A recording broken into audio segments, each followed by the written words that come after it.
The humid air of Savannah, Georgia has a way of clinging to you like a damp wool blanket, especially in the thick of July.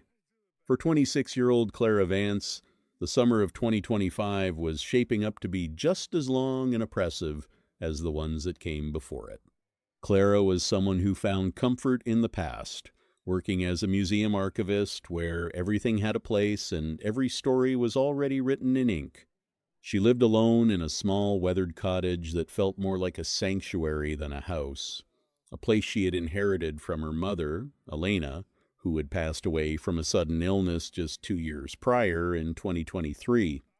Elena had always been an enigma, a woman who moved through life with a quiet grace but always seemed to be hiding something beneath her long sleeves, even in the blistering southern heat. Before we get deeper into the strange inheritance that was about to find its way to Clara's doorstep, I am always curious about the reach of these tales. If you would not mind, take a second to drop a comment and let me know exactly where on the map you are listening from today. It is always a pleasure to see where the community is gathering. Clara was a woman of routine and logic. On the night of July 14th, she was standing in her small bathroom, the window cracked open to let in the sound of crickets chirping in the moss-covered oaks outside. It was exactly 11:44 p.m. She was brushing her teeth, her mind already drifting toward the archives she would be sorting through the next morning.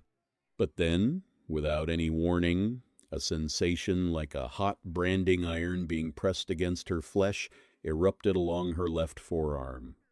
The pain was so sudden and so intense that she gasped, the toothbrush clattering into the porcelain sink as she gripped her arm. She pulled her sleeve back, expecting to see a burn or perhaps a spider bite, but what she saw was far more impossible. Right before her eyes, a thin red line was manifesting on her skin. It did not bleed like a fresh cut. Instead, the tissue seemed to pucker and sink, turning a pale, silvery white in a matter of seconds. Within a minute, the pain subsided into a dull thrum, leaving behind a mark that looked like a scar that had been there for 20 years. Clara stared at it, her breath hitching in her chest. The shape was unmistakable. It was a jagged crescent moon sliver, the exact same mark in the exact same spot that her mother had carried for as long as Clara could remember. Panic is a cold thing when it arrives in the middle of the night. Clara tried to tell herself it was some kind of freak dermatological flare-up or perhaps a delayed allergic reaction to something in the old archives. She spent the next day in a daze, constantly checking her arm, hoping the mark would simply fade away. But it stayed, permanent and defiant. 2 nights later, the phenomenon returned. At precisely 2:15 a.m., while she was tossed in a fitful sleep, a searing heat woke her up again. This time, the location was her shoulder. A star-shaped indentation formed in seconds, identical to another mark her mother used to claim was from a childhood fall. Clara sat on the edge of her tub, clutching her shoulder as tears of confusion and fear began to well up. She reached for her phone to call 911, but her thumb hovered over the screen. What could she possibly say to a dispatcher? That her skin was suddenly remembering injuries it had never sustained? That she was being haunted by the physical history of a woman who was already in the ground? She realized that medical science might not have the answers she needed. To find the truth, she would have to go back into the archives, but this time, the history she was searching for was her own. As the sun began to peek through the trees at 5:30 a.m., Clara climbed the narrow stairs to the attic. The space was filled with the scent of cedar and old paper. She began digging through the crates of her mother's belongings, pushing aside old clothes until she found a leather-bound scrapbook. Hidden within a false compartment in the back of the book were dozens of old Polaroids, some dating back 40 years. As Clara flipped through them, her blood turned to ice. In a photo from 1985, her mother had a prominent scar on her neck, but in a photo from 1992, that neck scar was gone, replaced by a new, jagged line on her cheek. The marks were not static, they were moving, shifting from one part of the body to another as the years went by. It was as if the scars were a physical debt that had to be carried by a living vessel, and they could only be transferred once the current bearer was gone. Clara realized with a jolt of horror that her mother had not been clumsy or accident-prone. She had been a container for something much older. A dark family legend that Elena had only whispered about once during a feverish night began to echo in Clara's mind. It was a story about a bloodline that carried the collective weight of the family's sins and regrets, etched directly into the skin of the firstborn daughter. Clara looked down at her hands, which were shaking uncontrollably. Every mistake, every betrayal, and every act of cruelty committed by her ancestors was now looking for a home on her own body. She thought of how her mother had always worn long sleeves, how she had winced in pain during a simple hug, and how she had always looked so tired. She had been protecting Clara, holding on to the damage so her daughter could grow up unblemished. But now the shield was gone. By the middle of August, the transition was accelerating. Clara's body was becoming a map of a history she had never been told. She found marks on her knees that felt like the shame of a grandfather's gambling debts, and a deep indentation on her chest that felt like a secret her mother had taken to the grave. The pain was no longer a sudden spike. It was a constant, low-frequency ache that vibrated in her bones. She was never truly alone anymore. Her ancestors were being written into her flesh, one agonizing line at a time. On the night of August 22nd at 3:33 a.m., a new sensation began. This was not a sharp heat or a dull ache. It was a rhythmic, pulsing pressure on the center of her right palm. As she watched by the light of a single lamp, the skin began to swirl and pucker into a small, perfect circle. But as the mark formed, something else happened. The air in the room grew heavy and cold, and the shadows in the corners of her cottage seemed to detach themselves from the walls, creeping toward the edge of her bed. Clara tried to pull her hand away, but she found that she could not move a single muscle. She was pinned to the mattress by an invisible weight, and as she looked toward the doorway, she saw the faint, shimmering outline of a woman standing there, her skin covered in glowing silver lines that pulsed in time with Clara's own heartbeat. Clara lay perfectly still, her eyes locked on the shimmering figure in the doorway. The coldness she felt was not just a drop in temperature, it was an invasive, heavy presence that seemed to fill her lungs with every breath. The silver lines covering the woman's form glowed with a rhythmic intensity, casting long, jagged shadows that danced across the ceiling. Clara tried to scream, to call out for help, but her throat felt as though it had been filled with dry sand. She was a spectator in her own bedroom, watching as the physical manifestation of her family's history moved toward her with a slow, deliberate grace. As the figure reached the side of the bed, the pressure on Clara's palm intensified.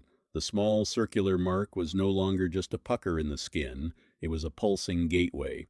She felt a sudden, sharp tug, as if an invisible thread was being pulled from deep within her chest. In an instant, a flood of memories that were not her own began to pour into her mind. She saw a man standing in a rain-slicked alley in 1922, his face twisted in a mixture of greed and desperation as he tucked a stolen pocket watch into his coat. She felt the stinging slap of a betrayal in a sun-drenched parlor in 1954.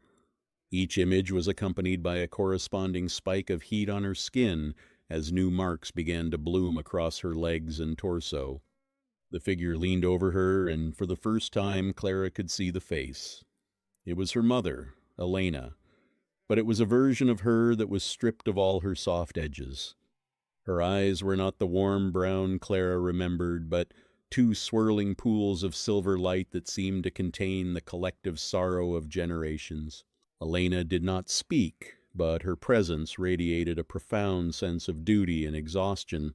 She reached out a hand, her fingers grazing Clara's forehead, and the paralyzed girl felt a wave of crushing responsibility settle over her shoulders. By the next morning, the apparition was gone, but the physical evidence remained. Clara stood before her bathroom mirror at 7:15 a.m., her hands trembling as she untied her robe. Her body was a road map of silver and red. There were jagged lines on her ribs, star-shaped clusters on her thighs, and the circular mark on her palm had deepened into a dark, permanent indentation. The pain had shifted from an acute burn to a constant thrumming vibration that moved in time with her pulse. She felt heavy, as if the very air around her had gained weight. She returned to the archives that afternoon, her movements slow and deliberate. She found that she could no longer focus on the dusty ledgers of the museum. Every time she touched a piece of old parchment, she felt a faint echo of the person who had written it. A simple birth certificate from 1898 sent a jolt of grief through her fingertips. A handwritten letter from a soldier in 1944 made her shoulder ache with the phantom weight of a rifle. Her gift for archiving had turned into a curse of hypersensitivity. She was no longer just documenting history, she was absorbing the residue of it. Clara realized that the isolation she had chosen for herself was no longer an option. The debt she carried was a social one, a collection of broken promises and unhealed wounds that required acknowledgement. She began to spend her evenings on the porch, watching the mist roll in from the marshes. She would sit for hours, her hands resting open on her knees, letting the silver marks catch the fading light. She started to speak to the empty air, whispering apologies to the ancestors she had never met, expressing a sincerity that felt like it was being carved into her very bones. One evening, while she was sitting in the fading light of 8:45 p.m., a neighbor she had rarely spoken to stopped at the edge of her garden. The woman was older, her face etched with the lines of a long, difficult life. She looked at Clara's scarred arms, her eyes widening in recognition. She didn't look away in horror or pity. Instead, she walked up to the porch steps and sat down without a word. She reached out and placed a weathered hand over the circular mark on Clara's palm. In that moment of contact, the constant thrumming in Clara's skin reached a fever pitch. She didn't feel a new memory or a surge of pain. Instead, she felt a profound sense of release, as if a valve had been opened. The neighbor looked into Clara's eyes, and for a split second, the silver light in Clara's pupils flared with a brilliant intensity. The older woman whispered a name Clara had never heard, a name that felt like a key turning in a lock deep within her mind. As the woman let go of her hand and walked away into the twilight, Clara felt a sudden, sharp coldness return to the base of her neck. She stood up, her legs feeling strangely light, and walked back into her cottage. She didn't turn on the lights. She moved through the darkness with a certainty that was not her own. She reached the center of her living room and stopped. The air began to vibrate again, but this time it was accompanied by a sound like 1,000 whispers speaking at once. She looked toward the corner of the room, and her heart skipped a beat. The static figure was there again, but it was no longer just a shimmering outline. It was solid, its skin a patchwork of every scar Clara now carried. It raised a hand and pointed toward the attic stairs. Clara felt a primal urge to flee, to run out into the humid Savannah night and never look back, but her feet began to move toward the stairs against her will. As she reached the top step, the door to the attic swung open on its own, and a blinding, sickly white light poured out from the darkness, illuminating a secret compartment in the floorboards she had never seen before. Standing over the opening was the figure, its hand now reaching out to pull her into the light. The blinding light from the attic floorboards was not a source of warmth, but a cold, surgical glow that seemed to peel back the layers of Clara's reality. As she was pulled into the crawl space by the static figure, the world below her cottage simply ceased to exist. She found herself standing in a room that defied the geometry of the house. The walls were not made of wood or plaster, but of thousands of small glass jars, each one containing a single shimmering silver thread. The figure, now fully formed and wearing the face of every woman in her bloodline, gestured toward the center of the room where a massive, ancient loom stood waiting. Clara realized with a jolt of terror that the scars were not just memories. They were the raw material for a tapestry that had been weaving itself for centuries. She was not just a vessel, she was the current weaver. The figure took Clara's hand and pressed her circular palm mark against a sharp silver needle protruding from the loom. As the needle pierced her skin, the thrumming in her bones reached a crescendo. She felt the weight of her family's entire history, every debt, every secret and every act of penance flowing out of her body and into the machine. For years after that night, Clara lived a life that appeared normal to the outside world, but she was fundamentally changed. She began to wear her scars openly, letting the silver lines catch the light as she moved through the museum. She understood now that her skin was a living archive, a long and complicated story that she was finally learning how to read. She never had a daughter of her own, making a conscious choice to ensure that the physical debt of her bloodline would end with her heart's final beat. When Clara passed away at the age of 82, on a quiet Tuesday at 4:45 p.m., a miracle occurred. Every scar, every jagged line, and every silver pucker on her skin vanished in an instant, leaving her body as smooth and clear as a newborn's. It seemed as though the debt had finally been paid in full. But as the clock struck 4:46 p.m., 3 states away, a distant cousin she had never met was jolted awake by a searing heat on her left forearm. As the young woman watched in the moonlight, a thin red line began to manifest on her flesh, signaling that the loom had found a new hand to guide the thread. We often believe that we can outrun the shadows of our past or bury the mistakes of those who came before us, but some legacies are written too deeply to be erased. True peace comes not from hiding our wounds, but from the sincerity of carrying our history with us, for the marks we bear are the only proof that we have truly lived and loved. If you are a fan of the strange, dark, and mysterious delivered in story format, then you have come to the right place. We post new stories as often as possible, so if that is something you are into, please go ahead and sneak into the like button's house while they are out for dinner and replace all of their high-speed internet cables with old, knotted pieces of damp yarn. We live in a world where being disconnected feels like a literal nightmare. We carry our entire lives in our pockets, and the idea of being somewhere without a signal is enough to make most people turn around and head home. But for a group of 4 friends in their early 20s, a lack of bars on their phones was about to be the very least of their problems. Before we get into the details of what happened deep in those woods, I am curious where you are all tuning in from today. Drop your city or town in the comments below, especially if you are currently sitting somewhere that feels just a little too far from civilization. The story takes place in the dense, suffocating wilderness of the Blackwood Preserve in northern Maine during the late summer of 2025. The group consisted of Mark, Chloe, Tyler, and Sarah.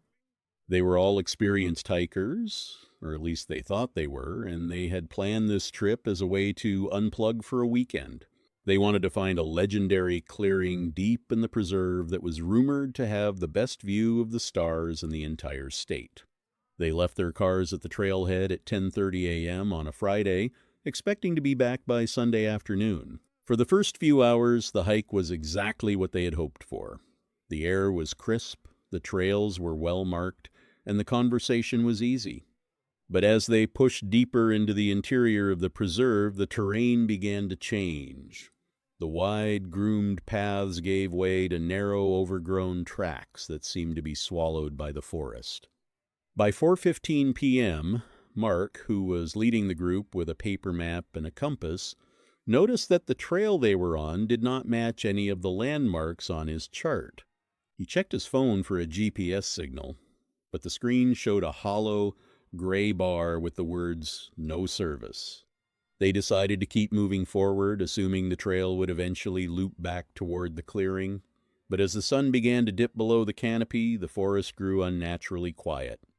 There were no birds chirping, no squirrels rustling in the brush, and no wind moving through the trees. It was the kind of silence that feels heavy, like it is pressing against your eardrums. Tyler, who was always the most tech-dependent of the group, kept pulling his phone out every few minutes, desperately searching for even a single bar of signal. He joked that he was having digital withdrawal, but his laughter sounded forced and thin in the vast stillness of the woods. At 6:45 p.m., just as the light was fading into a deep bruised purple, they stumbled into a clearing. It was not the wide open meadow they had been looking for. This clearing was small, perfectly circular, and the ground was covered in a layer of fine white stones that looked like they had been bleached by the sun. In the center of the circle stood a single, weathered wooden stake driven deep into the earth. Tied to the top of the stake was a small, tattered piece of red cloth that flapped listlessly in a breeze they could not feel. The group felt an immediate sense of unease. Sarah pointed out that the white stones were arranged in a pattern that looked almost like a low-resolution image of a human face when viewed from the edge of the circle. They decided to set up camp a few hundred yards away from the clearing, hoping that the morning light would bring more clarity. They built a fire and ate their dinner in a tense, watchful silence. Every time a twig snapped in the darkness beyond the firelight, all four of them would jump, their eyes darting toward the trees. At 9:30 p.m., Tyler suddenly stood up and walked away from the fire.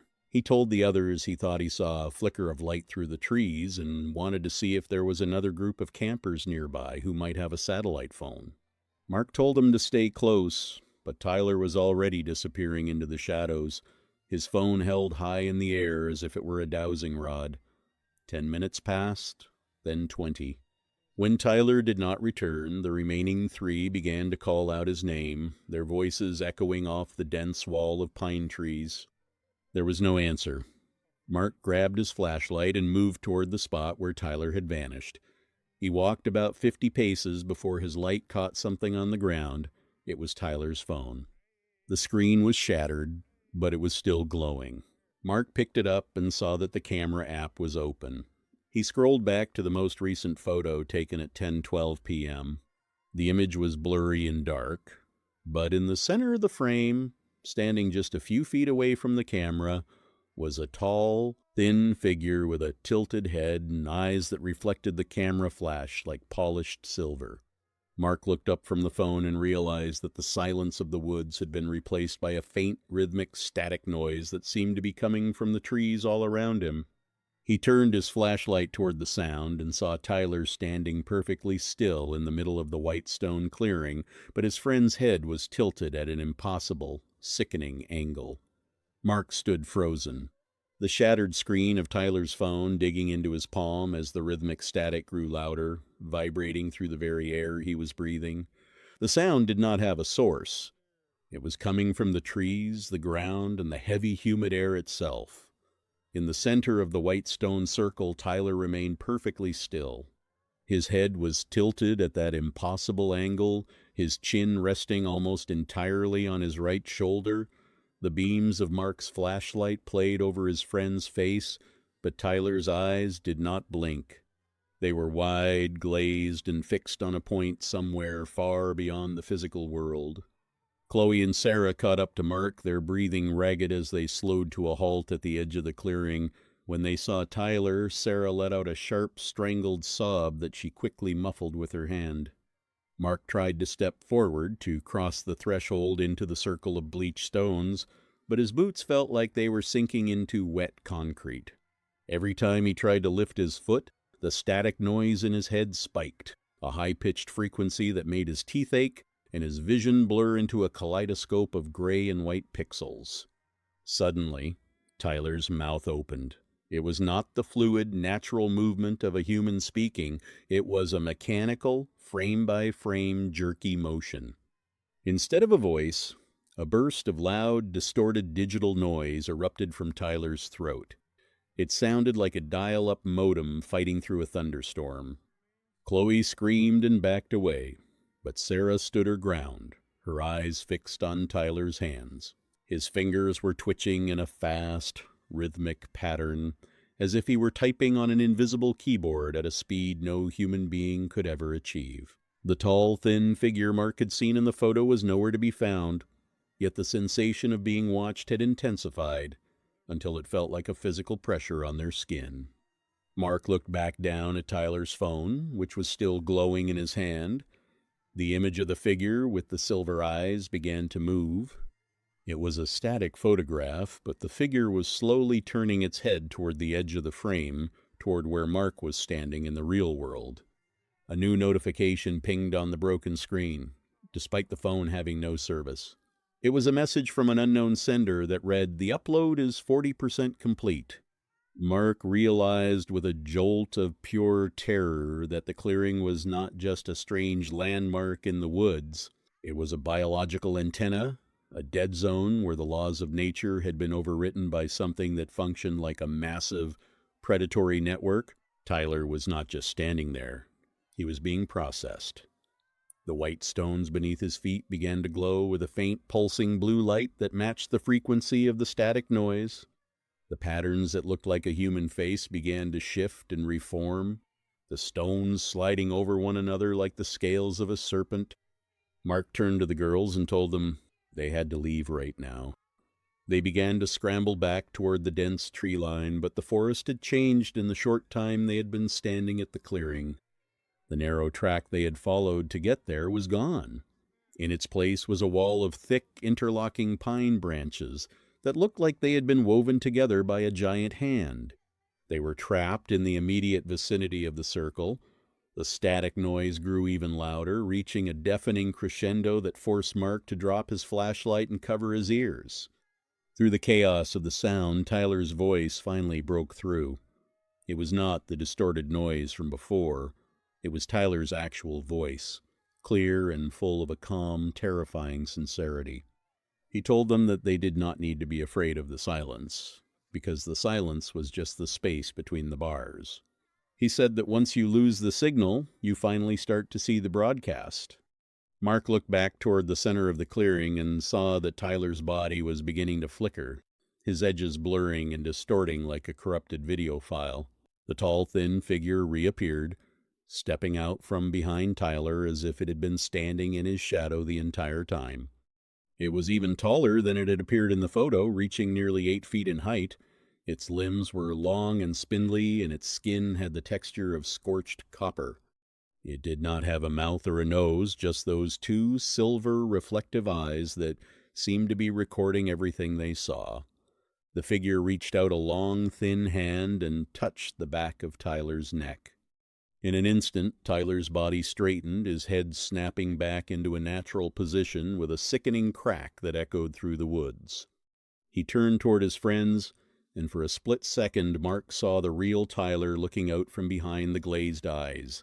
It was a look of absolute, silent pleading. Then, Tyler's eyes turned completely silver, reflecting the beam of the discarded flashlight on the ground. He began to walk toward them, his movements smooth and predatory, his feet making no sound on the white stones. Sarah and Chloe turned to run in the opposite direction, but the ground beneath them began to give way. The white stones were spreading, flowing outward from the circle like a liquid, swallowing the grass and the dirt.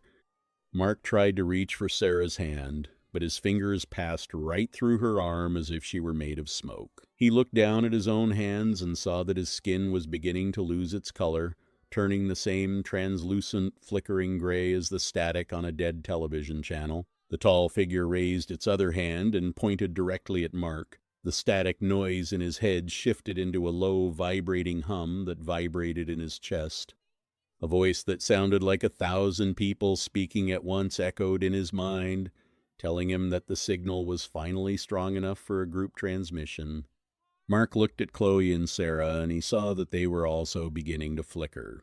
They were being pulled toward the center of the circle, their feet sliding over the glowing white stones toward the wooden stake.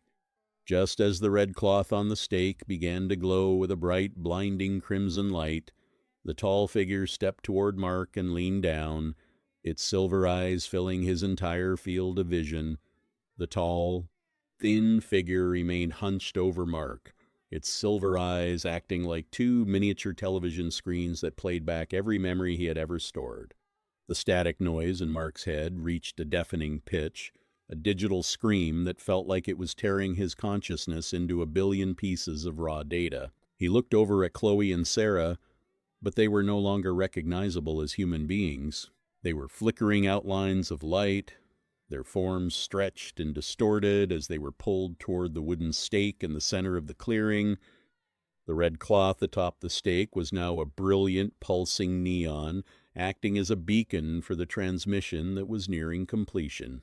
Mark felt his feet leave the ground. He was not being lifted by hands, but by the sheer force of the frequency. As he drifted toward the circle of white stones, he saw Tyler standing perfectly still near the stake. Tyler's silver eyes were leaking a thick black fluid that looked like printer toner. He was not crying. His body was simply rejecting the biological matter that was no longer necessary for the upload. The tall figure stepped into the center of the circle and raised both of its spindly arms toward the canopy of the trees. In an instant, the sky above the clearing did not just darken, it dissolved. The stars and the bruised purple clouds were replaced by a grid of glowing green lines and scrolling strings of white code. Mark realized the Blackwood Preserve was not a wilderness at all. It was a massive physical simulation, a partitioned sector of reality where something from the outside was harvesting the only thing that cannot be manufactured: human experience. The static noise stopped abruptly, replaced by a deep, vibrating hum that Mark felt in his very DNA. One by one, the 3 remaining friends were pulled into the wooden stake. As Mark's body touched the glowing red cloth, he felt a sensation of infinite expansion followed by a crushing, singular point of pressure. He was no longer a man named Mark. He was a file. He was a sequence of memories, fears, and hopes being compressed and sent across a network that stretched beyond the stars. The last thing he saw before his vision turned to pure white noise was the tall, thin figure leaning over Tyler's empty, discarded shell and picking up the shattered smartphone. The next morning, at exactly 10:30 a.m., a park ranger found the small, circular clearing of white stones. He had been sent to investigate a report of a missing group of 4 hikers. When he stepped into the circle, he did not find any bodies or any signs of a struggle. The white stones were cold and silent, arranged in a pattern that looked remarkably like a group of 4 people standing in a circle, their hands reaching out for one another. In the center of the circle, the ranger found 4 smartphones lying in a neat pile at the base of a weathered wooden stake. All 4 phones were completely destroyed, their casings were melted, and their screens were charred as if they had been hit by a localized bolt of lightning. When the tech forensics team in Augusta eventually examined the hardware, they found that every single internal component had been scrubbed clean. There were no photos, no messages, and no operating systems left on the devices. It was as if the phones had never been used at all. The hikers were never found, and the official report listed them as victims of an unidentified weather event. To this day, the Blackwood Preserve remains a popular spot for hikers, but local guides tell a different story. They say that if you go deep enough into the woods, your phone will occasionally show a full 5 bars of signal in a place where there are no towers for 50 miles. If you are foolish enough to check your notifications in that moment, you might see a message from an unknown sender containing a photo of yourself taken from behind the trees. And if you look closely at the reflection in your own screen, you might see 4 flickering figures standing just a few feet away, waiting for the next person to join the network. We spend so much of our lives trying to stay connected to a world. If you are a fan of the strange, dark, and mysterious, delivered in story format, then you have come to the right place. We cover at least 3 of these stories every single week. So, if that is something you are into, please go ahead and gently sabotage the like button's internet connection right before it tries to join an important meeting. Tonight, we are heading out to the high desert of Nevada, a place where the horizon stretches for 100 miles in every direction, and the silence is so heavy it feels like a physical weight on your chest. Most people who drive through this stretch of Highway 50, often called the loneliest road in America, are just trying to get from point A to point B as fast as their engine will allow. But for some, the desert is not just a place to pass through. It is a place where things that have been forgotten go to stay hidden.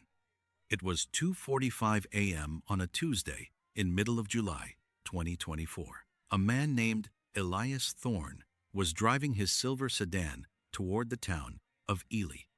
Elias was a long-haul surveyor, a man used to isolation, and he actually preferred the graveyard shift because the heat of the Nevada sun was enough to cook the brain of anyone foolish enough to work under it. The only thing keeping Elias company was the low hum of his tires against the cracked asphalt and the flickering glow of his dashboard. He reached over to his radio, hoping to find some classic rock or maybe a late-night talk show to keep his eyes open, but all he got was static. He twisted the dial slowly, listening to the white noise hiss through the speakers. Suddenly, the static cut out. It did not fade away.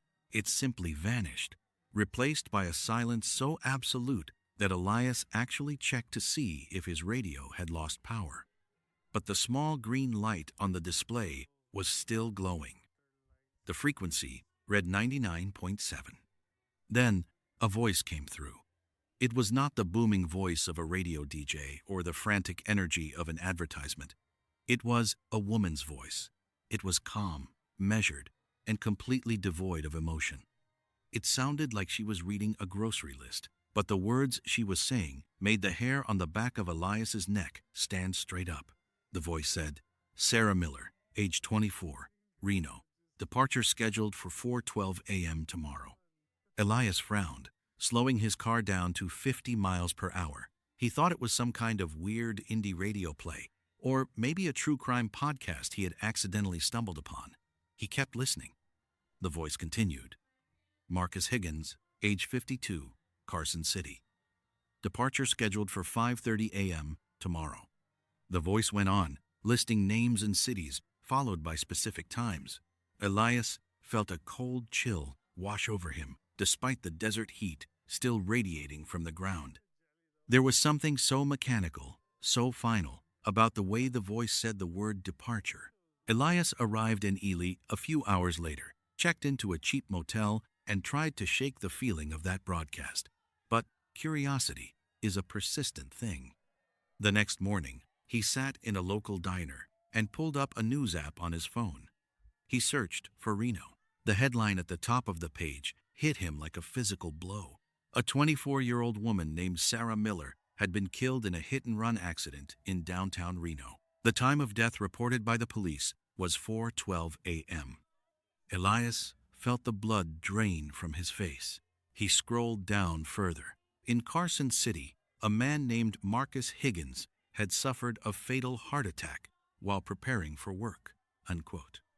The emergency call had been placed by his wife at exactly 5:30 a.m. Elias sat there, his coffee going cold, staring at the screen. This was not a coincidence. This was something else. He spent the rest of the day in a daze, unable to focus on his survey maps. As the sun began to dip below the mountains, painting the sky in bruises of purple and orange, Elias knew he had to go back out there. He had to know if the radio station was still broadcasting. He got back into his car at 11:15 p.m. and drove 20 miles out of town, back toward the empty stretch of highway where the signal had been strongest. He tuned the radio to 99.7. At first, there was only the desert wind. Then, at exactly midnight, the silence returned. The same woman's voice began to speak. Her tone had not changed. It was still that chilling, monotone cadence. Linda Graham, age 60, Elko. Departure scheduled for 3:18 a.m. Elias gripped the steering wheel so hard, his knuckles turned white. He wanted to turn the radio off, but he could not move his hand. He felt like he was eavesdropping on the inner workings of the universe. The voice continued for several minutes, listing names of people across the state of Nevada, and then the voice said a name that made Elias's heart stop. Elias Thorne, age 38, Highway 50. Departure scheduled for 4:22 a.m. Elias slammed on his brakes, his tires screaming as the car skidded to a halt in the middle of the dark road. He looked at his watch. It was 12:40 a.m. He had less than 4 hours. 1. The panic set in instantly. He began to breathe in short, jagged gasps. He looked around the dark desert, half expecting to see a figure standing in the shadows or a pair of headlights coming at him. But there was nothing. Just the sagebrush and the distant, jagged silhouettes of the mountains. His first instinct was to call for help. He grabbed his phone and dialed 911. The phone rang once, twice, 3 times. Then a voice answered. But it was not a dispatcher. It was the woman from the radio. "Departure scheduled for 4:22 a.m., Elias," the voice said through the phone. "Please ensure you are ready." Elias threw the phone onto the passenger seat as if it had turned into a venomous snake. He put the car in gear and floored it. He decided he was going to beat this. He was going to drive as far away from this stretch of road as possible. If the broadcast said he would depart on Highway 50, then he just had to get off Highway 50. He drove like a madman, pushing the sedan to 90 miles per hour. He watched the clock on the dashboard. 1:15 a.m., 2 o'clock a.m., 2:45 a.m. The road seemed to stretch on forever. No matter how fast he drove, he did not seem to be passing any landmarks. The mile markers remained the same, or perhaps he was just too panicked to read them correctly. At 3:30 a.m., his engine began to sputter. He looked at his fuel gauge. It was on full.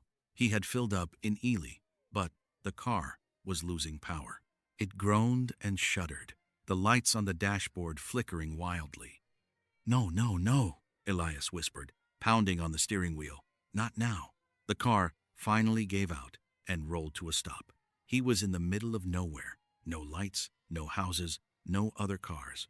Just the oppressive blackness of the Nevada night. He looked at his watch. 3:50 a.m. Elias got out of the car. He thought that if he stayed in the vehicle, he was a sitting duck. He started to run. He ran off the road, into the desert, tripping over rocks and tearing his clothes on the sharp desert scrub. He did not know where he was going. He just knew he had to keep moving. At 4:10 a.m., he reached a small, crumbling shack. It looked like an old miner's cabin from the 1800s, half buried in the sand. He scrambled inside, huddling in the corner, his lungs burning. He stared at the glowing numbers on his watch. 4:15 a.m., 4:18 a.m. Somewhere in Elko, Linda Graham was departing. Elias closed his eyes and prayed. He thought about his life, about all the things he had put off, the people he had not called, the apologies he had never made. He realized that he had spent so much of his life just trying to get to the next place, never actually being present in the moment he was in. He had been so focused on his own isolation that he had forgotten how to truly live. 4:20 a.m. He heard a sound. It was faint at first, but it was growing louder. It was the sound of a radio. It was coming from inside the cabin. He looked over and saw an old, rusted transistor radio sitting on a wooden crate. It should not have been working. It had no batteries, and the wires were frayed and broken. But the green light was glowing. The woman's voice filled the small shack. "Elias Thorne," the voice said. "It is time." Elias looked at his watch. 4:22 a.m. He braced himself for a crash, for a heart attack, for a shadowy figure to emerge from the corner. But nothing happened. The world remained silent. Elias sat there for a long time, his eyes squeezed shut. Minutes passed. He slowly opened one eye, then the other. He looked at his watch. It was 4:30 a.m. He was still alive. He began to laugh, a hysterical, sobbing sound that echoed off the wooden walls. He had made it. The radio was wrong. It was just a prank, or a glitch, or some bizarre psychological trick played by the desert heat. He stood up, brushing the dust off his jeans. He felt a profound sense of relief, a second chance at life. He walked out of the cabin, intending to find his way back to the road and wait for a passerby. But when he stepped outside, the desert was gone. There was no Highway 50. There were no mountains. There was no sky. Elias was standing on a vast, endless platform of white light. In every direction, as far as he could see, there were people, thousands of them. They were all walking in the same direction, moving toward a horizon that seemed to hum with a soft golden glow. he saw a woman walking near him. She looked to be about 60 years old, wearing a nightgown. She looked peaceful, almost relieved. "Linda?" Elias asked, his voice sounding thin and distant. The woman turned and smiled at him. "Hello, Elias," she said. "You're right on time." Elias looked back at the cabin, but it was gone too. Everything he had known, everything he had been running toward or away from, was gone. He realized then that the departure the radio spoke of wasn't about the moment of death. It was about the moment of leaving the world behind. The accidents, the heart attacks, the breakdowns, those were just the doors. He had spent his final hours in a state of pure terror, fighting against the inevitable, only to find that the destination was not something to be feared. He had been so worried about the time he had left that he hadn't noticed he had already stopped living long before he reached the desert. The radio wasn't a warning to save himself. It was an invitation to let go. Elias took a deep breath. For the first time in his life, he wasn't in a hurry to get anywhere. He looked at the golden light on the horizon, joined the crowd, and began to walk. The signal for 99.7 still broadcasts out there in the high desert, but only for those who are traveling alone in the deepest part of the night. If you find yourself on Highway 50 and the static suddenly turns to silence, you might want to keep your eyes on the road. Or perhaps you should just listen, because sometimes the most important things in life are the ones we only understand when they are over. But that is a story for another time. There is a specific kind of terror that belongs only to the deep woods in the dead of winter. It is a quiet, suffocating kind of fear. When the sun drops behind the trees and the temperature plummets, the landscape changes from a peaceful escape into a merciless trap. If you make a mistake out there, the elements do not care about your intentions. They do not care if you are a good person. They only demand that you survive. But what happens when 5 young men, who have no business being in the mountains, abandon a perfectly working vehicle in the middle of a snowy road and willingly walk into the pitch-black freezing wilderness? Before we dive into that, if you are a fan of the strange, dark, and mysterious delivered in story format, you have come to the right place. I upload stories just like this regularly, so please hit that like button, subscribe to the channel, and turn on the notification bell so you never miss a new upload. It was Friday, February 24th, 1978. In the quiet, close-knit communities of Yuba City and Marysville, California, 5 young men were buzzing with excitement. They were Ted Viher, Jack Madruga, Bill Sterling, Jack Hewitt, and Gary Mathias. Ranging in age from 24 to 32, these men were inseparable friends. They all lived at home with their parents, and they all shared a profound, innocent love for the game of basketball. They played on a local team called the Gateway Gators, a team sponsored by a local vocational program. The very next day, Saturday, they were scheduled to play their first game in a week-long tournament. The winner of the tournament would get a free week in Los Angeles, a prize that felt like an absolute dream to these 5 men. They had laid out their uniforms on their beds. They had asked their parents to wake them up early. They were ready. But on that Friday night, they wanted to watch a college basketball game. UC Davis was playing against Chico State. Jack Madruga owned a turquoise and white 1969 Mercury Montego, a car he treated like his most prized possession. He would never let anyone else drive it, and he kept it in pristine condition. Around evening time, the 5 friends piled into Jack's car and drove south from Yuba City to Davis, California, a drive of about 50 miles. The game was everything they hoped for. It was loud, thrilling, and full of energy. When the final buzzer sounded around 10 p.m., the group left the gymnasium and got back into the Mercury Montego. They drove a short distance to a local convenience store in downtown Chico. The clerk working that night remembered them clearly. They were loud, happy, and polite. They bought some Hostess cherry pies, lemon pies, chocolate bars, and a few cartons of soda. The receipt showed it was slightly after 10:30 p.m. They got back into the car. All they had to do was drive straight south, down the familiar highway, back to their warm beds in Yuba City to rest for their big game the next morning. But they never made it home. When Saturday morning arrived, the parents of the 5 men woke up to find their sons' empty beds. The uniforms they had laid out the night before were untouched. Panic set in immediately. These were not men who stayed out all night, drinking or partying. Some of them had mild intellectual conditions, and Gary Mathias managed a treatable psychiatric condition. They relied heavily on the structure of their homes and the comfort of their families. For all 5 of them to vanish without a word was completely out of character. The families started calling each other, realizing that none of the boys had returned. They immediately contacted the local authorities. If this were happening today, someone might have dialed 911 the moment they felt something was wrong. But back then, they frantically dialed the local police station to report them missing. The police initiated a search, retracing the route from Davis back to Yuba City. They checked the highways, the ditches, and the local hospitals. They found absolutely nothing. Days ticked by. Sunday passed. Monday passed. The community was paralyzed with worry. Then, on Tuesday, February 28th, a breakthrough happened, but it only deepened the mystery. A forest ranger was driving up a remote, treacherous dirt road in the Plumas National Forest.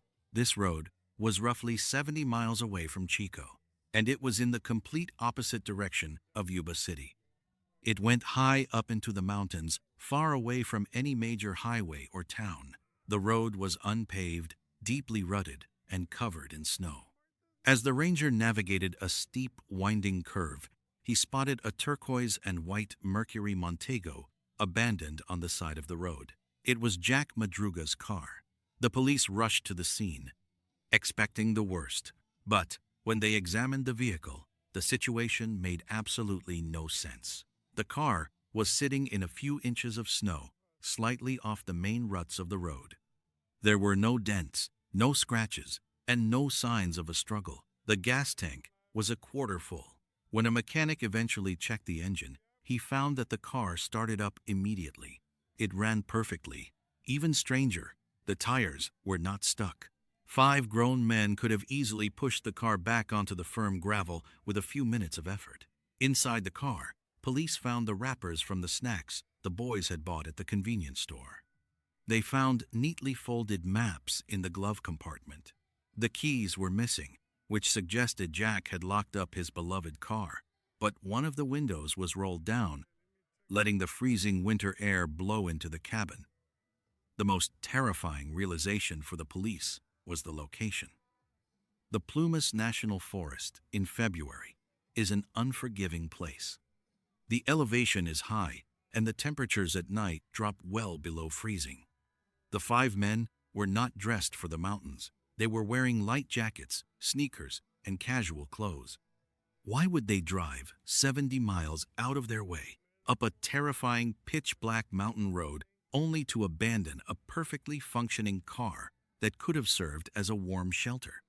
Why did they walk into the dark, freezing woods instead of simply turning the car around or sleeping inside until morning? The search and rescue teams scoured the woods surrounding the car.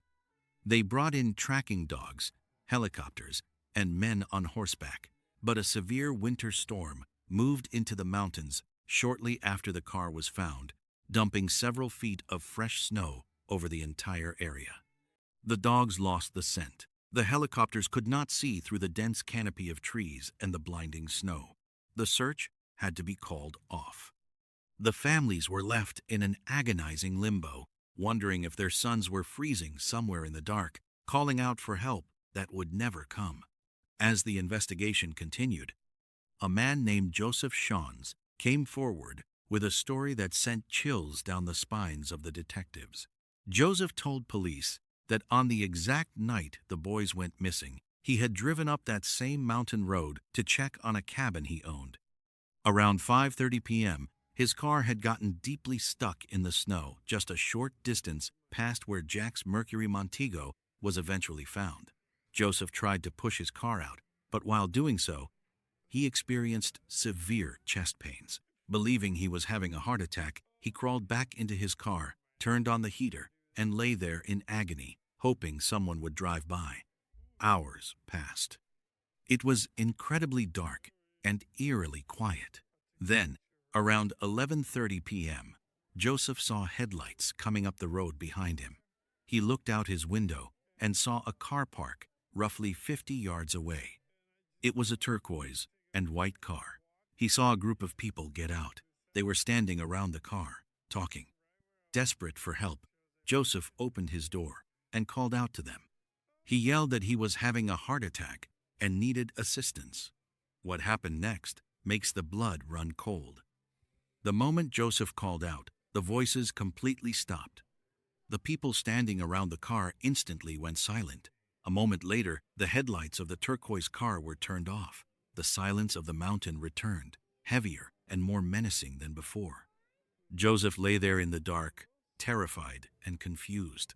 Why would they ignore a man pleading for help? Why would they turn off their lights and hide? A few hours later, Joseph claimed he saw flashlights moving in the trees, and he called out again. Once again, the flashlights immediately clicked off, and the woods went dead silent. Eventually, Joseph's car ran out of gas. By some miracle, he survived the night and managed to walk 8 miles down the mountain the next morning, until he found a lodge where someone helped him. He never saw the boys again. If Joseph's story was true, it implied that the 5 men were terrified of something. They were hiding. But hiding from what? Or who? Months went by. The brutal winter slowly gave way to spring, and the thick layers of snow in the Plumas National Forest finally began to melt. In early June, a group of motorcyclists were riding on a remote trail deep in the mountains, about 19 miles uphill from where the Mercury Montego had been abandoned. They came across an old, heavily weathered Forest Service trailer. It was a shelter used by rangers during the summer months. As the motorcyclists approached, they noticed a pungent, unmistakable smell radiating from the trailer. One of the front windows had been broken.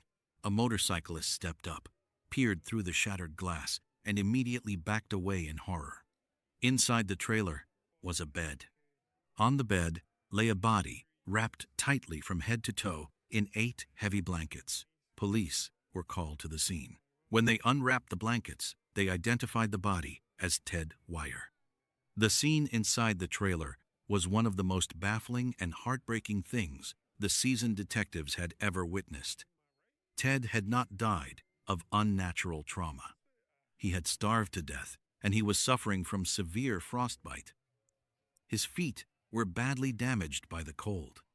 Judging by the growth of his beard and his drastic weight loss, the coroner determined that Ted had lived inside that trailer for anywhere from 8 to 13 weeks before finally passing away. He had suffered in that freezing, dark box for months. But the tragedy of his death was overshadowed by the baffling environment around him. The trailer was stocked with survival supplies. There were heavy winter coats, boots, and warm clothing folded neatly on shelves. None of them had been worn. There was a propane tank outside, connected to a heater inside the trailer. All Ted had to do was turn a valve to have a heated room.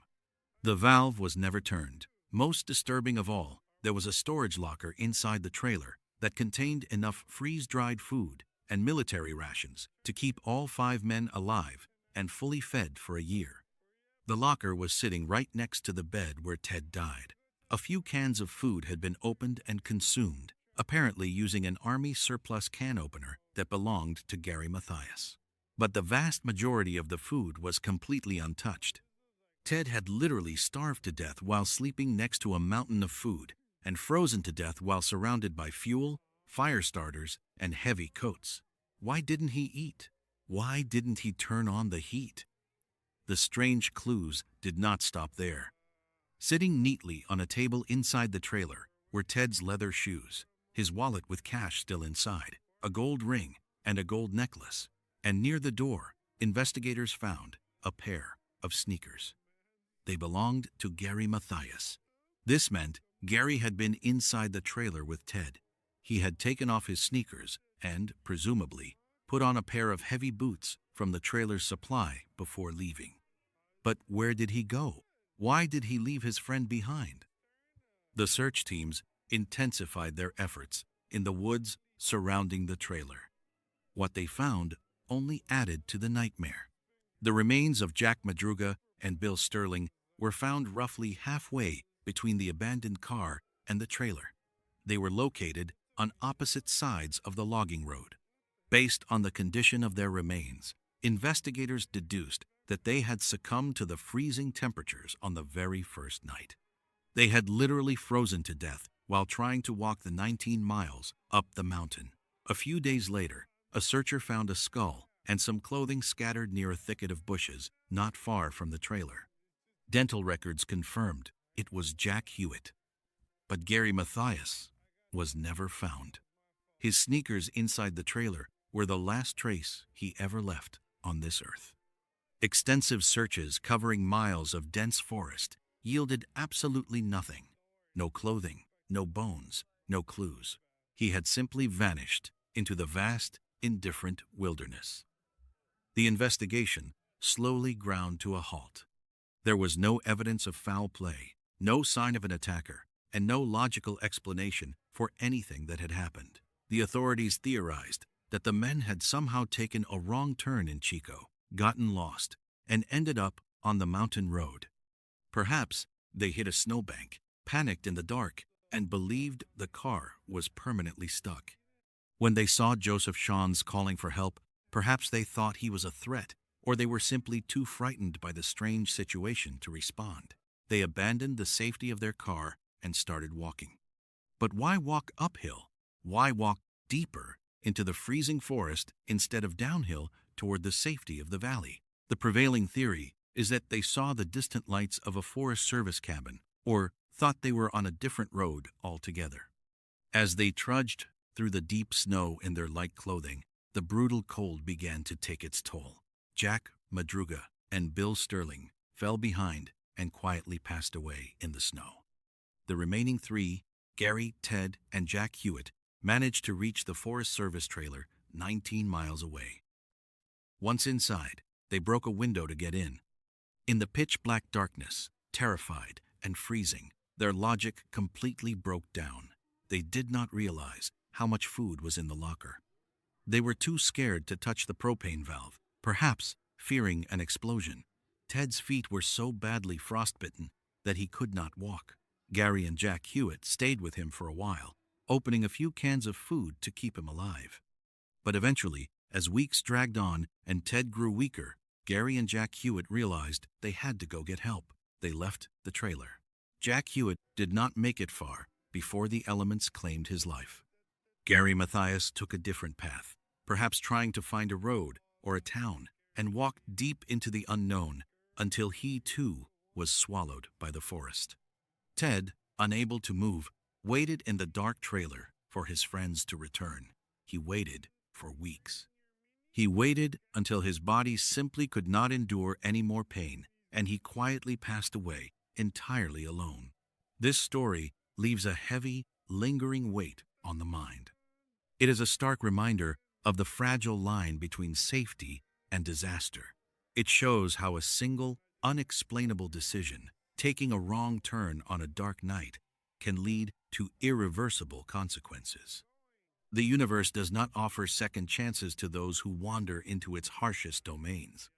It is completely indifferent to our innocence, our hopes, and our fears. For the families of the 5 men, the pain of not knowing the exact truth was a burden they carried for the rest of their lives. They had to live with the agonizing reality that their sons suffered in the cold, calling out for families who could not hear them. It teaches us a grim lesson about the limits of our control. We can plan our lives, lay out our clothes for tomorrow, and dream about the future. But sometimes, despite our best intentions and our purest hearts, the dark unknown reaches out and pulls us away, leaving nothing behind but questions that will never be answered. The American Dyatlov Pass remains one of the most baffling and heartbreaking mysteries in modern history.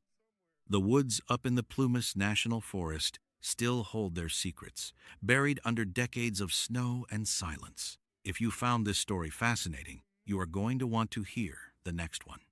It involves a seemingly normal house in a quiet neighborhood and a hidden room that contained a secret so dark, the police officers who found it immediately requested counseling. Click the video on the screen right now to watch it. Thank you so much for listening, and until next time, stay safe out there. There is a deeply rooted American dream of leaving everything behind.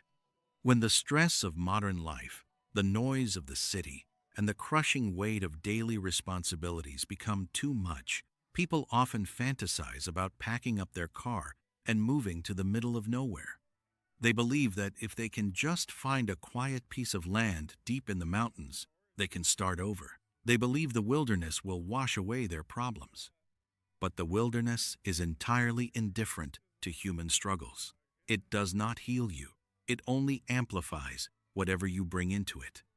If you walk into the deep woods carrying paranoia, fear, and unresolved darkness, the isolation will not cure you. It will consume you.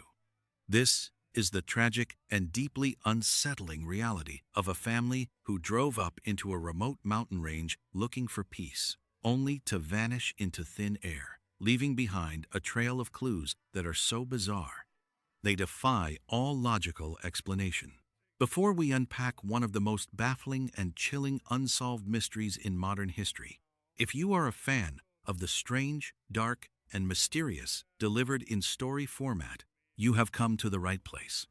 I upload stories just like this regularly, so please hit that like button, subscribe to the channel, and turn on the notification bell so you never miss a new upload. The year was 2009. Bobby Jameson was 44 years old, and his wife, Sherilyn Jameson, was 40. They lived in the small town of Eufaula, Oklahoma, along with their beautiful 6-year-old daughter, Madison, and their small pet dog, a mixed breed named Maisie. On paper, they looked like a normal family, but behind the closed doors of their home, their lives were slowly unraveling. Bobby had recently been involved in a severe car accident that left him with chronic, debilitating back pain. To manage the pain, he was prescribed heavy medication, which profoundly altered his mood and energy levels. Sherilyn struggled with her own severe bouts of depression and bipolar disorder. As the medical bills piled up and their physical and mental health deteriorated, the family became increasingly isolated. They stopped talking to their neighbors. They pulled Madison out of public school. The walls of their home seemed to be closing in on them. In the months leading up to October of 2009, Bobby and Sherilyn began exhibiting behavior that was deeply alarming. They started telling the few people they still spoke to that their house was haunted, but they were not talking about simple bumps in the night. Bobby seriously claimed that there were hostile, invisible spirits living on the roof of their house. He became so consumed by this delusion that he actually went to a local pastor and asked him if there was a specific type of bullet he could buy that would allow him to shoot and kill ghosts. Sherilyn, feeding off this shared paranoia, went out and purchased a .22 caliber handgun, claiming they needed to defend themselves against the entities that were stalking their family. Driven by this overwhelming fear and a desperate desire for a fresh start, the Jamesons decided they needed to move. They wanted to buy a 40-acre plot of land deep in the San Bois Mountains, near the even smaller town of Red Oak, Oklahoma. It was a rugged, heavily wooded, and isolated area.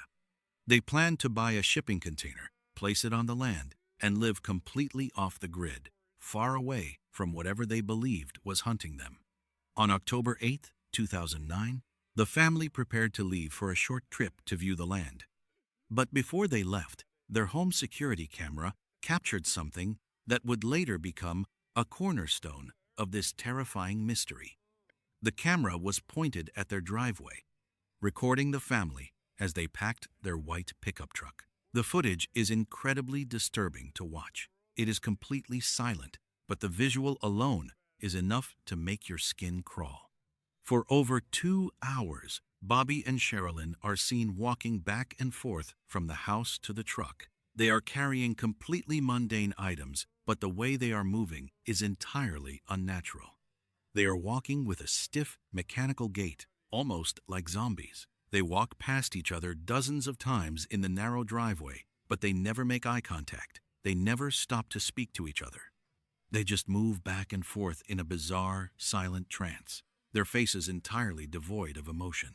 Later that day, they loaded Madison and the dog into the truck and drove away, heading east toward the mountains. 9 days passed. On October 17th, a group of local hunters were riding their all-terrain vehicles deep in the Sans Bois Mountains. They were navigating a narrow, deeply rutted dirt path that was miles away from any paved highway.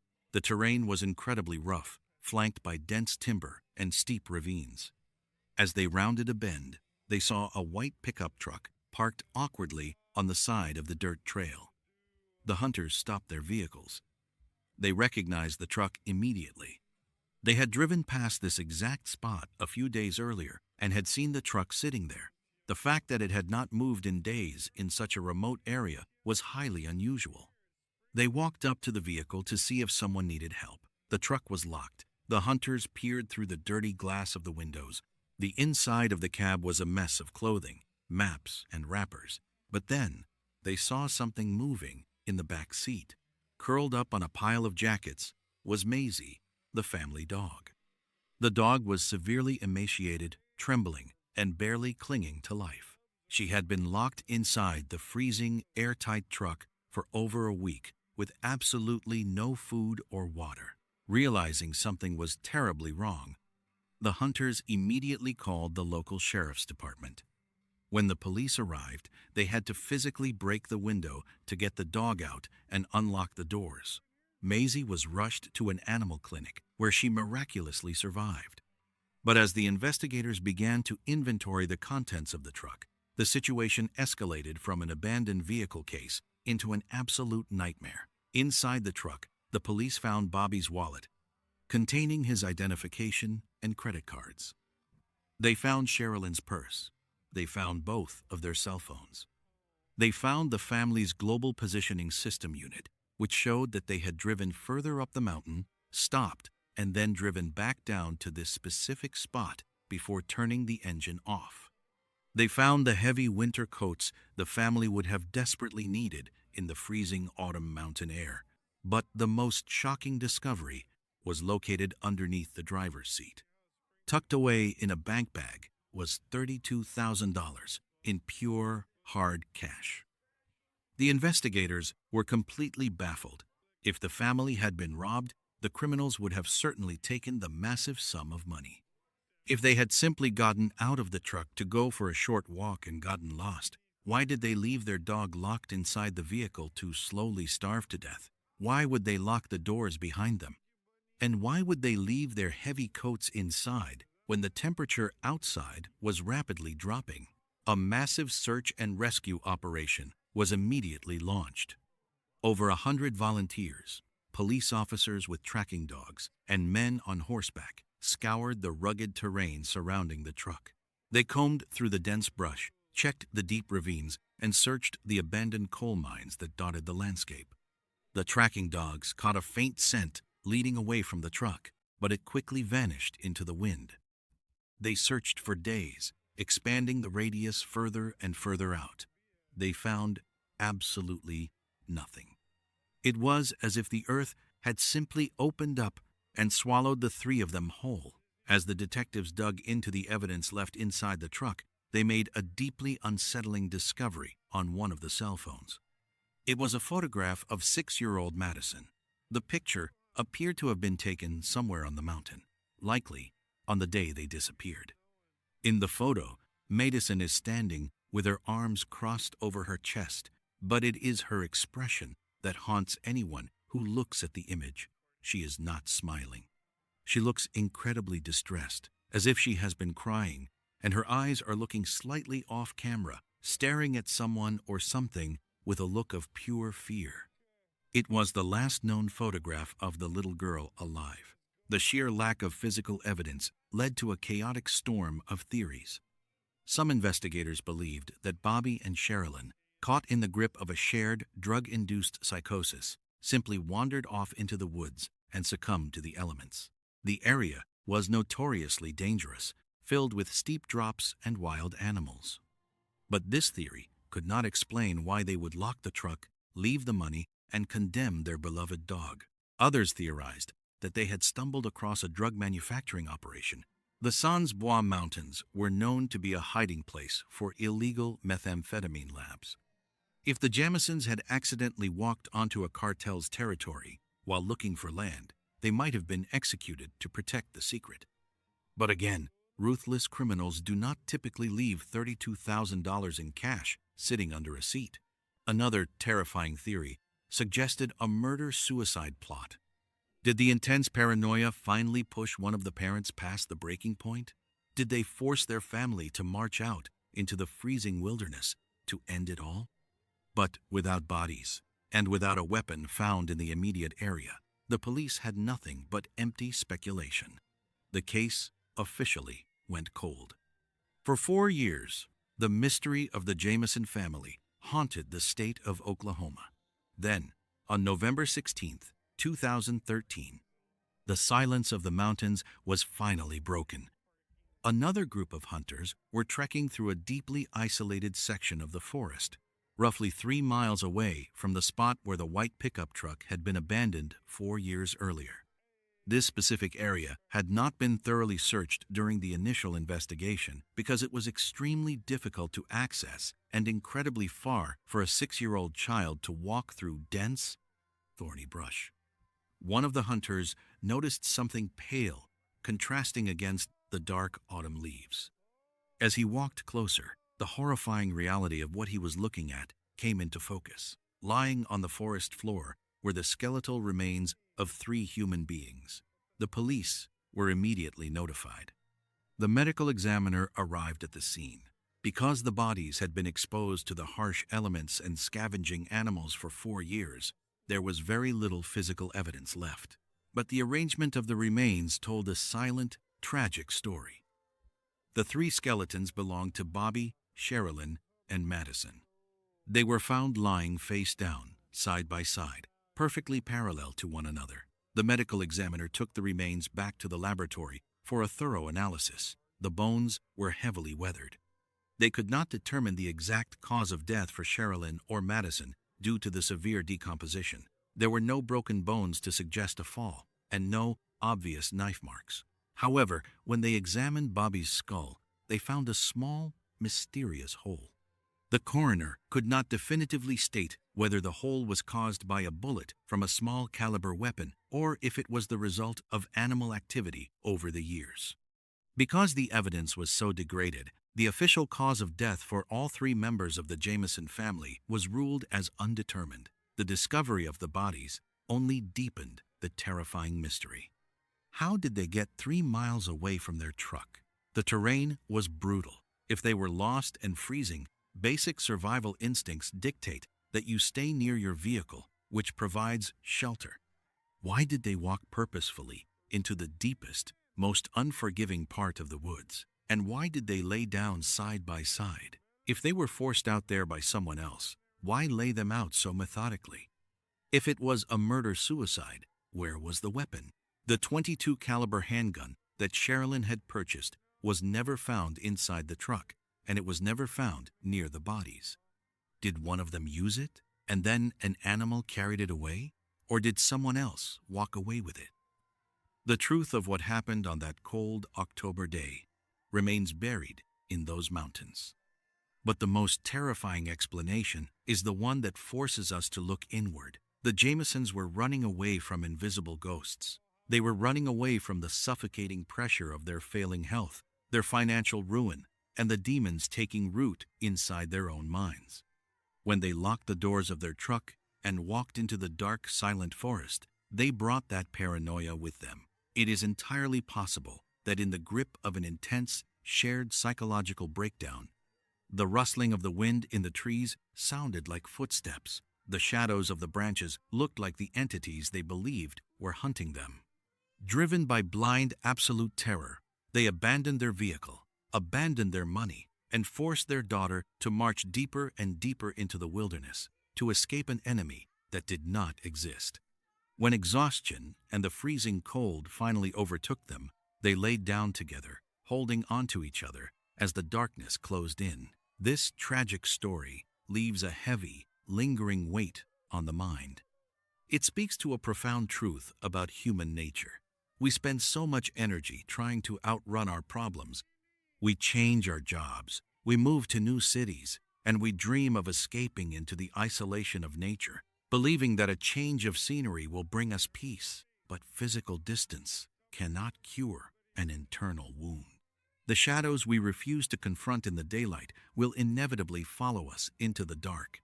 It teaches us a quiet lesson about the absolute necessity of facing our struggles directly. It reminds us that sincerity, patience, and the courage to ask for help when our minds begin to fail us are the only true ways to survive. The isolation they sought did not protect them. It simply provided a quiet, empty stage for their deepest fears to become a devastating reality.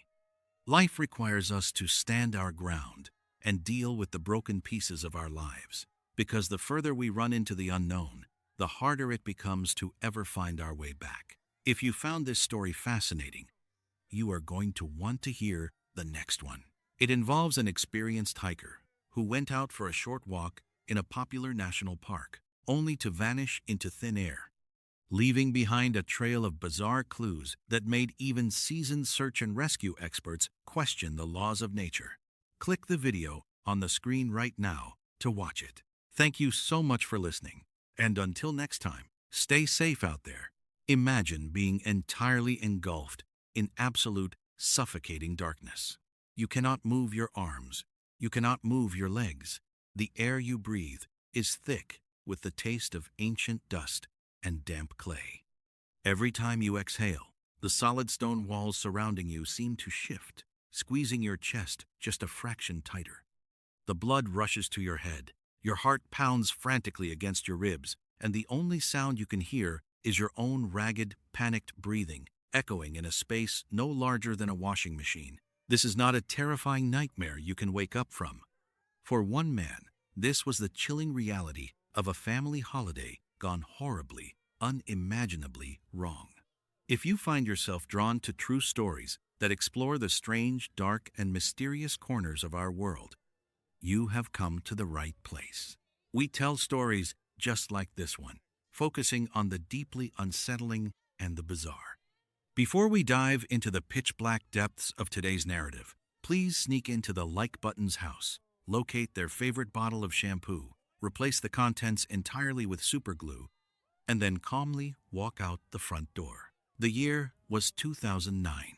It was the week of Thanksgiving, a time usually reserved for warmth, family dinners, and gratitude. John Edward Jones, a 26-year-old medical student, had traveled back to his home state of Utah with his wife and their young daughter. They were expecting their second child soon, and life for John was full of promise. He was known among his friends and family as a warm, devout, and deeply caring individual. He was tall, athletic, and in his youth, he had been an avid caver. He and his brother Josh used to spend their weekends exploring the various cave systems scattered across Utah, navigating the dark subterranean worlds with the fearless energy of youth. But as John grew older, went to college, got married, and entered medical school, those caving adventures had faded into fond memories. He had not been in a cave for years. However, with the family gathered for the holiday and a few days of free time stretching out before them, a wave of nostalgia hit the brothers. They decided to organize a small expedition with some friends and family members to visit a place they had heard of but never fully conquered. It was a local favorite, known as Nutty Putty Cave. Nutty Putty Cave was not your typical grand cavern filled with massive stalactites and underground lakes. Discovered in 1960, it was a hydrothermal cave, meaning it was formed by superheated water cutting through the limestone from below. This process left behind a sprawling, chaotic labyrinth of narrow tubes, tight squeezes, and sharp drops. The walls of Nutty Putty were coated in a viscous, clay-like mud that felt sticky and slippery all at once, which is exactly how the cave earned its peculiar name. Because of its narrow passages, the cave was infamous among the local spelunking community. It demanded visitors to crawl on their bellies, contort their bodies, and squeeze through terrifyingly tight spaces. At around 8 p.m. on the evening of November 24th, the group arrived at the desolate, rocky hill that marked the entrance of the cave. The weather above ground was freezing, a harsh winter chill biting at their faces, but as they descended into the mouth of Nutty Putty, the temperature rose significantly. The earth insulated the cave, keeping it at a humid, stagnant 70 degrees Fahrenheit year-round. They switched on their headlamps, the beams of light cutting through the absolute darkness, and began their descent. For the first hour, everything went exactly as planned. The group navigated through the initial, wider sections of the cave. They slid down a slick, muddy incline known as the Big Slide, laughing and chatting, enjoying the thrill of the underground exploration. John and Josh, feeling confident, decided they wanted to push further into the more challenging depths of the system. They split from the main group, aiming for a notorious section of the cave known as the Birth Canal. The Birth Canal was a famously tight tunnel that forced cavers to squeeze through a space barely wide enough for a human torso, before suddenly opening up into a spacious, comfortable cavern where they could stand up and rest. John took the lead. He crawled on his stomach through the winding muddy tubes, his headlamp sweeping across the identical-looking walls of gray and brown rock. Without realizing it, in the confusing and unmapped lower sections of the cave, John took a wrong turn. He had bypassed the actual birth canal entirely and was now dragging himself into a highly dangerous, unmapped fissure known only to a few hardcore cavers. As Ed's push, the tunnel began to slope downward at a severe angle. The ceiling lowered, and the walls pressed in closer to his shoulders. John, assuming this was the famous birth canal he had heard about, believed that if he just pushed a little further, he would pop out into the large room on the other side. So he kept going. He wriggled forward like a worm, using his elbows and toes to inch his way down the increasingly steep incline. Soon, the tunnel became so narrow that he could no longer use his arms to pull himself forward. His arms were pinned against his sides, and one arm was forced backward above his head. The tunnel then took a sharp, nearly 90-degree downward drop. John, fighting against gravity and the slick mud, slid forward headfirst into the vertical crevice. Suddenly, his chest became wedged against the unyielding stone. He was stuck. He was nearly upside down, trapped at an agonizing 70-degree angle. The space was barely 10 inches wide and 18 inches high. To put that into perspective, it is the size of the opening of a standard front-loading washing machine, but made of jagged, immovable rock. John exhaled, trying to make his chest smaller to slip through, but as he let the air out of his lungs, his body slid an inch deeper into the narrow V-shaped wedge of the crevice. When he instinctively tried to inhale again, his chest could not expand. The rock walls were pressing directly against his ribs. Panic, cold and sharp, immediately set in. He tried to wiggle backward, but his body was completely corked in the hole. Every slight movement only caused him to sink deeper due to the slick clay and the steep downward angle. He called out for his brother. Josh, who was a few yards behind him in the tunnel, heard the muffled, panicked cries. He crawled forward until he saw John's boots protruding from the tiny hole in the floor of the tunnel. Josh reached down, grabbed his brother's calves, and pulled with all his might. For a brief second, John slid upward, but the space was so cramped that Josh could not get a proper grip. When Josh's hands slipped, John immediately slid back down into the crevice, wedging himself even deeper than before. The sheer force of the drop slammed John's chest into the rock, knocking the wind out of him in a terrifying gasp. Through the narrow gap, John managed to speak. His voice was strained, thick with terror. He told Josh that he could not breathe, that he was trapped, and that he needed help. Josh, realizing the horrifying reality of the situation, knew he could not pull John out alone. He told his brother to stay calm, prayed with him for a brief moment, and then scrambled backward, through the twisting, claustrophobic tunnels to reach the surface. Once outside, breathing the freezing night air, Josh called 911. It was now roughly 9:30 p.m. The response was massive. Within an hour, the desolate dirt road leading to the cave was lit up by the flashing red and blue lights of police cruisers, fire trucks, and search and rescue vehicles. Over 130 rescue workers, including the most experienced volunteer cavers in the region, descended upon the site. They set up a command center, brought in massive floodlights, and began organizing a rescue operation. The first rescuer to reach John was a woman named Susie. She was small, agile, and an expert in navigating tight subterranean spaces. It took her over an hour of agonizing crawling through the muddy labyrinth just to reach the spot where Josh had left his brother. When she finally arrived, all she could see were the soles of John's climbing boots sticking out from the jagged hole. She called out to him. John's voice came back, weak, muffled, and laced with exhaustion. He asked her if she was there to get him out. He told her he really wanted to get out. Susie assessed the situation, and the reality she reported back to the surface was grim. John was wedged in the worst possible position imaginable. Because he was completely upside down, his body was fighting a losing battle against gravity.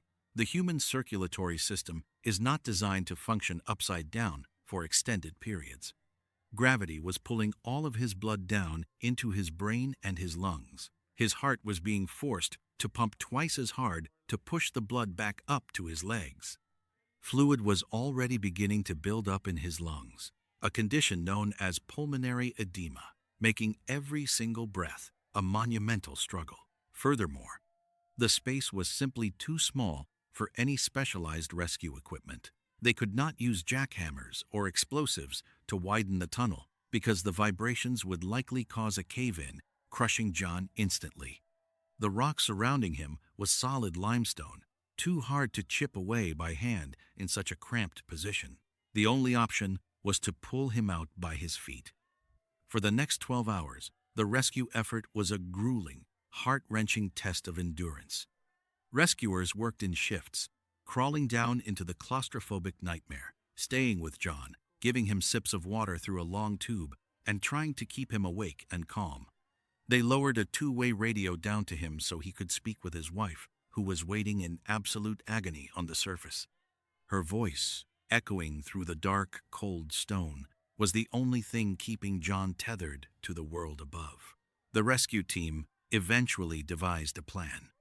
They would drill heavy-duty climbing anchors into the walls of the tunnel above John, thread a specialized rope through the anchors to create a complex pulley system, tie the rope around John's legs, and have a team of men pull in unison. It was a brutal, physically demanding strategy, but it was their only hope. By late afternoon of November 25th, nearly 20 hours into the ordeal, the pulley system was finally rigged. The air in the cave was thick with sweat, clay dust, and desperate hope. The command was given to pull. 8 strong men, wedged awkwardly in the tunnel above, hauled back on the rope. Slowly, agonizingly, John's body began to move upward. The friction against the rock ripped his clothes and scraped his skin, and John screamed in severe pain. Because the tunnel had a bend in it, as they pulled him up by his feet, his legs were being forced against the low ceiling of the tunnel above him. The angle was breaking his body, but it was working. They managed to pull him up several feet. For the first time in almost a day, John was able to make eye contact with one of his rescuers. He looked exhausted, his eyes bloodshot from the pooling blood, his face covered in mud, but he was out of the tightest part of the crevice. They gave him a brief moment to rest before the final pull that would clear him of the drop entirely. And then, the unthinkable happened. As the men held the tension on the rope, a sudden, violently loud crack echoed through the cavern. The stone archway, where the main climbing anchor had been drilled, was not as solid as they had believed. The rock shattered under the immense pressure.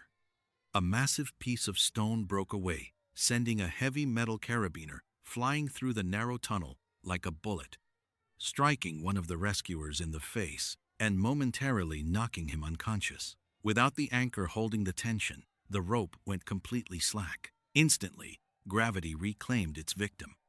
John plummeted backward, sliding headfirst all the way down the steep, slick rock face, dropping entirely back into the exact same impossibly tight wedge where he had started. The impact wedged him even deeper, tighter, and lower than before. The dust settled. The rescuers, battered and shocked in the dim light of their headlamps, scrambled to reorient themselves. They called down into the hole. There was no answer. The drop had forced John so deep into the crevice that his chest was completely compressed.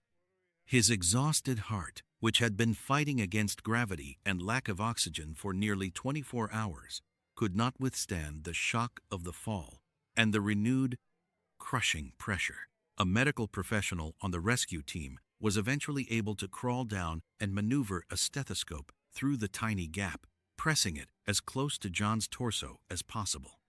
They listened in the agonizing silence of the cave. There was no heartbeat, no sound of breathing. Sometime in the late hours of November 25th, John Edward Jones had quietly passed away. The devastating news was relayed to the surface. The massive rescue operation, involving over 100 dedicated individuals, ground to a heartbreaking halt. The focus shifted from rescue to recovery, but they quickly realized the grim truth. It was too dangerous to retrieve his body. The rock was too hard, the space too tight, and the risk to the recovery team was simply too great. In the days following the tragedy, an agreement was reached between the Jones family, the landowners, and the local authorities. Nutty Putty Cave would be permanently sealed. They poured concrete into the entrance, locking away the dark, twisting tunnels forever. The cave was transformed from a site of weekend exploration into a permanent, silent tomb for John. This tragic event leaves a heavy, lingering silence in its wake. It stands as a profound reminder of the delicate fragility of human life and the irreversible nature of certain choices. Sometimes, driven by ambition, curiosity, or the simple belief that pushing harder will eventually lead to a breakthrough, we force ourselves into spaces we were never meant to occupy. We push forward into the dark, convinced the path will open up, only to realize too late that the walls have closed in behind us. True wisdom often lies not in the relentless drive to push forward at all costs, but in having the patience and humility to recognize our limits, to know when to stop, and to understand that some paths, once taken, offer no way back. Thank you for joining me on this descent into the dark. If this chilling reality left a heavy weight on your chest, just wait until you hear the entirely different kind of nightmare we have prepared for you next time. Until then, stay safe and always be mindful of where your curiosity leads you.